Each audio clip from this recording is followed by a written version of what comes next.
December market update with Catherine Grimes. Catherine, how you doing tonight? I am chilly, but I'm inside, so that's okay. We're seeing some cold weather, aren't we? Minus 37. Is it minus 37 as a low today? Yeah. Might be a record for the coldest day we've had this year, potentially. Mhm. I can hear the wind outside, so it's picking up. So everybody stay cozy, stay warm tonight. Yeah. This is usually when everything stops working, is when it's extremely cold. The nice thing about when it's really cold though, there's less shoppers, there's less buyers, there's less competition, which is pretty cool. So what we're going to do is we're going to start off with a bang. We're going to start with an absolute bang. Buyers, these are the three things that you want to be focusing your attention on with buying real estate right now. These are the opportunities that people see. What does Warren Buffett say is that he always looks at buying when everyone else is not buying, right? Yes. He sees opportunity where other people do not see opportunity. So the vision and the lens that we're looking through today is going to be specifically with buyers. And it's going to be, what is the lens you can look through to see opportunity in today's market? Yeah. Three things we're going to talk about. There's probably more than that, but the three things, Catherine, what are we doing? What are we talking about? First one is, We're talking expired listings. So don't follow the herd. Go on the other side of things. We're talking mortgages were and options. And then lastly, just the advantage that you guys have as buyers. okay, maybe some discounted sale Yeah. prices out Deal. there. Yeah. So why don't we go on expireds right at the beginning? So a lot of times, right, well, this time of year, it's very common to see less volume of inventory, right? Yes. So you're out there as a buyer and you're expecting to see all these options like you have been all summer. I mean, even through COVID the last 2 years, tons of options, tons of shopping options. So it's like you go to West Ed, you go to the mall and it's like the day after Black Friday and nothing's left on the shelves. You're like, well, this is the worst. How am I going to shop for this? Well, sometimes you just got to ask what's in the back, and that's expired listings. Yep. So when you're seeing a lack of inventory, there's huge opportunity when it comes to expired listings. And I'm going to show you exactly what I mean. We're going to go through the search right now. So Catherine, can you explain to everybody what an expired listing is? For sure. So in the real estate world, there are a few different terms that we use for statuses and regarding properties. But if you are a seller and you tried selling your home, and let's just say your listing agreement with your realtor ended prior to it actually having an offer, go through the entire transaction process, you have an expired listing. Not, I mean, obviously the goal is to sell the property, but sometimes it just wasn't the right time. So as realtors, we have the ability to look up expireds in the last 30 days, in the last 6 months, in the last 2 years. Usually, the more recent, the more probable that you're able to see that property still. So Calvin's going to explain here, but essentially, we can look at everything that just expired at the end of November because those sellers said, oh, we're going to take December off because of Christmas and we'll come back in January. And if you like something, you might, have that first shot at seeing the property before they go back on market. So let's go ahead and do something fun here today. So just like Catherine is saying, expired listings, when a realtor works with a seller, it's for a designated amount of time, a preset amount of time. Is it 60 days, 90 days? 90 days is probably the most common. After 90 days, the listing goes expired. And what's most common when it comes to winter is that most sellers, if you see a property disappear, it doesn't mean that the property's sold. I'm going to say that there's a 60% chance, 70% chance in this market. I'm going to go 70% chance it did not sell. The seller is simply taking it off the market and repositioning it for a mulligan in the following year. So a lot of sellers take it off, screw it, this market sucks mentality. I'm going to put it back on next year. Now, a lot of buyers don't realize this, but a lot of these sellers still want to sell.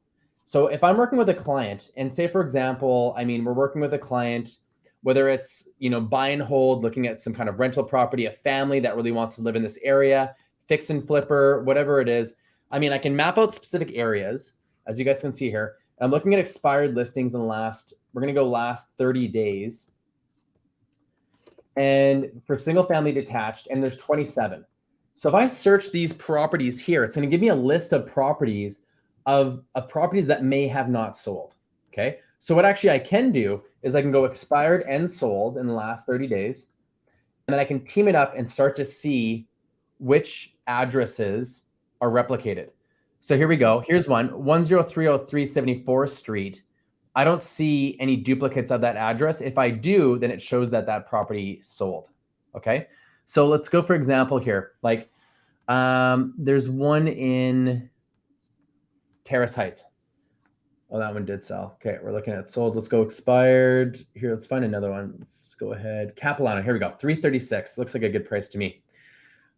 That one sold too. All right. Just check the X. Yeah.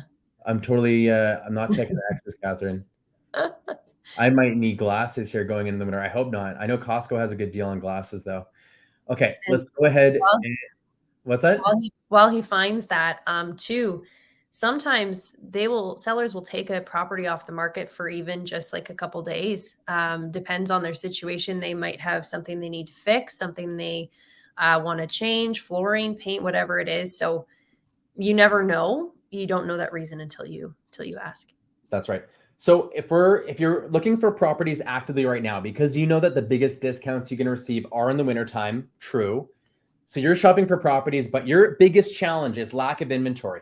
Look at the expired listings or terminated listings. Here's a perfect example. I'm just going to make sure that this one actually hasn't sold since. This is a perfect example. Let's look at the history of this one. They've been trying to sell since August. They did a price drop of $10,000 after being live for a month and a half. And now they expired after, look at this. What's August to November? How many months is that, Catherine? 3 months? 90 days? 3. Yeah, 3. How many days did I say the average exclusive sellers for? 3 months, 90 days. Look at that. It's like, I know what we're talking about. Hey, it's like we do this and love what we do every single day. So this one is expired, but hasn't sold. So if you like this listing, I can call the listing realtor, and ask them, are you still interested in selling? So for example, if you're finding a lack of inventory and you're like, hey, this one actually could be a really good option. I'm looking in Holyrood. It's not on a main road.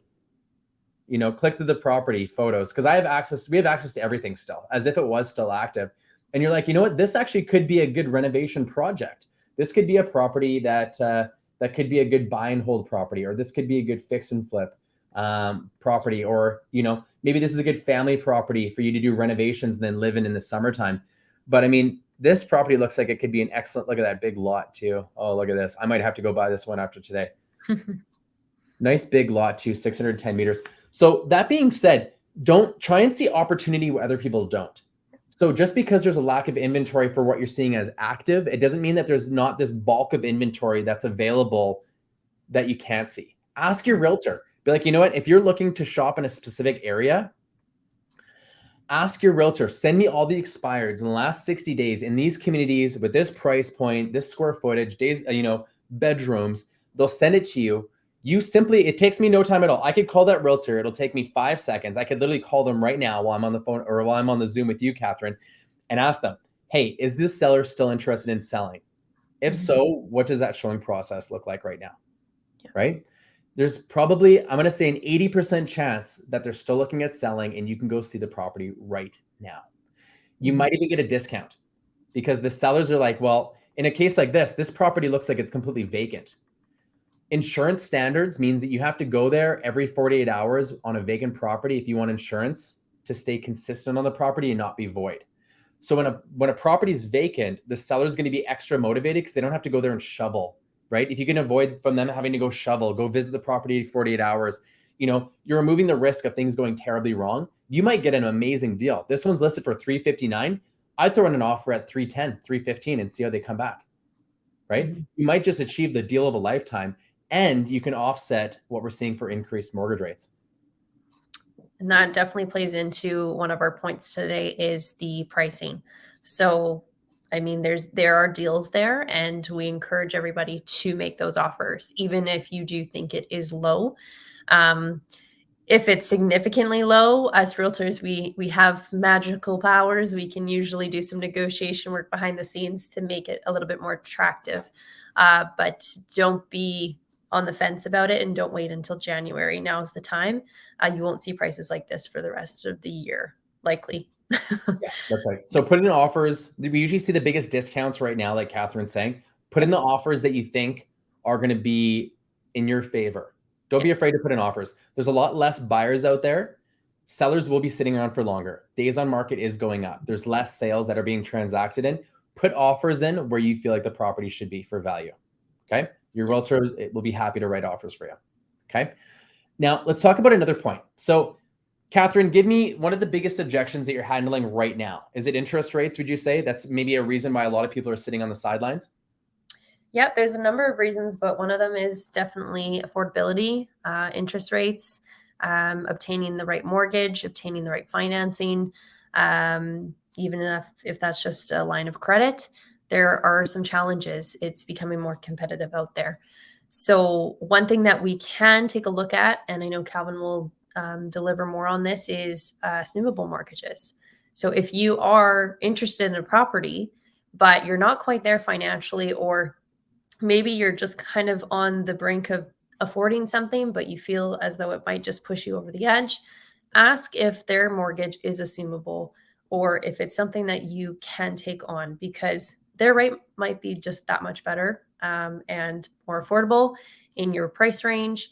And then also too, that allows for a little bit of flexibility with the negotiation, if I'm correct. So absolutely, absolutely. If your biggest worry is, I don't want to be locked into, today's interest rates, then obviously go variable because you're not going to be locked in. But if your biggest concern is interest rates right now, which a lot of people's concerns are, which is valid, look at from opportunities as well. So say, for example, I'm working with Catherine. Catherine's like, well, Calvin, I'm not sure what's going to happen with interest rates. I'm renting right now. I want to buy, but I'm just not sure. Okay, no problem at all. I mean, homeownership is a big step. The nice thing is that you will be paying down your mortgage. So all the money that you'd be putting into your landlord's pocket, obviously you're going to be seeing some equity gain because of it. And if you're able to purchase at a lower price, the amount of equity you make right at the beginning in the purchase is obviously quite, can be substantial. In addition to that, we should be looking at assumable mortgages. So if you have a property or properties that you're interested in, say I send Catherine 10 different properties, we go shop all 10 and she loves 2. I can go ahead and ask that selling agent, hey, can you tell me what the mortgage looks like for your seller, and would they ever be open to an assumable mortgage? Meaning that the seller is going to have a pause on their not even a pause. They're going to hand their mortgage off to you through the mortgage specialist or broker that they're working with. You do have to apply and everything for it. But if they have a locked in rate of say 2%, which is a good chance they might, and they have 3 years left to their term, Catherine, I could put you in, you buy this property, you now assume the mortgage, say you have 2% interest rate over the next 3 years. I mean, you're literally going to go to you're going to go to the office and be like, hey, I just bought a property, guess what my interest rate is? Mm-hmm. And you're going to be like 2%. Right. And they're going to be like, how the F did you do that? And you're like, did your realtor tell you that you can talk about assumable mortgages and save a shit ton of cash? Mm-hmm. I don't know. I hope so. There are deals out there. You just have to dig a little deeper for them. They're not going to be handed to you on a silver platter. And speaking of interest rates, December 7th, I believe this week, we will be getting an update as well. So not to put the spookiness out there, I'm sure it'll be fine. But yeah, just keep an open mind. 2 days. Yeah, two days. It's coming up fast. It's coming up very, very fast. What's your prediction, Catherine? What's going to happen? Well, my last prediction, I don't know. I think we might maybe one more and then we balance out. I have a feeling it'll go up just slightly, not nearly as much as the previous 2. So yeah, I think so too. I'm guessing half a point. We'll see. Hopefully, yeah. All right, let's jump right into the stats. Let's see what's been happening. November. So average property prices, as we know, are dropping. So the biggest takeaways that from watching this is know that pretty much every asset month over month is declining in price. Okay. Yes. So what you'd be paying for a property last in October versus November is less. And just know that December is following the same trend. Okay.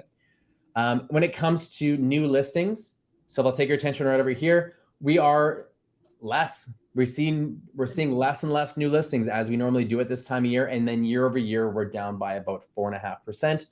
I mean, not really enough to notice on that volume standpoint. But what you are going to notice is that there's much less transactions. There's almost a third less transactions this year than there was last year at this time. So less people are purchasing, meaning that there's this abundance of inventory sitting out there and there's not enough people consuming these properties. So these properties are going to sit for longer, as we're seeing. I mean, look at days on market, 49 days on market. Let's keep your attention down to the bottom. 49 days on market this year compared to 42 last year. Because you have less buyers and you still have a decent amount of inventory, properties are going to sit for longer, meaning that sellers are going to get more desperate and you're going to have more opportunities to find better deals. Your job right now should be hunting for deals. This is like adult Easter egg hunting. Okay. You literally are trying to find the golden egg. Okay. When you're a kid, you're finding, you're going into corners and you kind of know where to look as a kid to find the Easter eggs because you know where mommy and daddy always hides them, right? As adults, we're giving you the tips of where to look for these deals. Now you just got to go out there and find these golden eggs. Mm-hmm.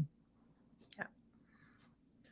So other than that, Catherine, anything else that we want to leave everybody with? It all comes down to just doing your homework and taking a real good look at the market right now. I reiterate exactly what you've said. Just find those deals. They are out there, and have us help you really do the digging on those properties that might have not sold last month but are planning on relisting in January. I can tell you there's probably a very large handful of them that are using that strategy. So if you want to secure something before the new year, highly recommend it. Yeah. And just everybody remember that lawyers typically take from the 22nd of December off to like the 4th of January. Don't put possession dates in there. If you do have mortgage financing as a condition, lenders also take that time off or period, a week and a half. So just make sure that you understand when you are able to get communication from your lender, because if you don't get the conditional approval from your lender, that means you're not going to be able to waive that financing condition. Understand what the dates are that they're going to be present. So when you're writing your offers, you look like a pro.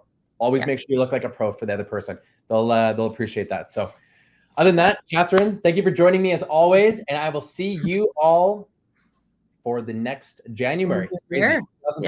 We're doing January's market update. We'll see you all in 2023. Crazy. Okay. Thank you, everyone. Stay warm out there. You guys.